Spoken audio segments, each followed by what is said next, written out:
Donald Trump has just about clinched the Republican presidential nomination, but his path to the November election may be anything but smooth. I think Donald Trump is in a huge amount of legal peril. Legal expert Doug Spencer with the University of Colorado Boulder says 4 current criminal cases, together with financial penalties already imposed on Trump in civil matters, represent a big threat to him both personally and politically. There's really not one area of the criminal justice system or civil justice system that's not going after him. 3 of the cases have already experienced significant delays. The 4th, a New York trial, is set to begin March 25th. As of now, these things really do feel like they're being slow walked, which is unfortunate for, I think, everybody, except perhaps Donald Trump. Ian Farrell with the University of Denver believes most of the cases against Trump are strong. He thinks delay is probably his best legal strategy. If this was any other defendant, especially if it was a poor person of color in the criminal legal system, all this would have been done months ago and not in the defendant's favor.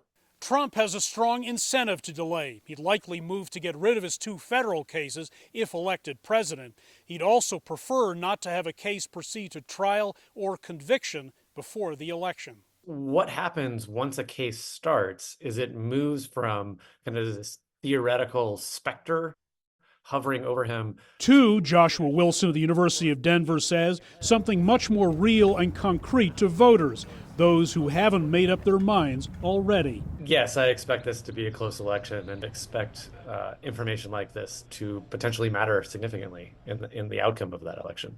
A number of variables remain. Will a prosecutor be removed from the Georgia case for ethical reasons, possibly scuttling that trial? In a normal world, the chances of her being removed would be next to 0. Will the Supreme Court rule Trump is immune from prosecution for certain acts he committed as president? And if it rules he's not, will a Washington, D.C. judge go ahead with a so-called January 6th trial right before the election? I don't see that she'll have a change of heart for some reason because it's September. Voters hoping to get some clarity from these legal cases prior to casting their ballots may be out of luck. It's already incredibly messy, and I think it will continue to be messy. I would, at this point, be surprised if any of them were concluded before the election. The Trump legal landscape will likely stretch well beyond it. In fact, there's nothing in our law that prevents somebody from serving as president in prison or jail. Safe to say it's an unprecedented time for this country. Hendrik Sybrandy, CGTN, Denver.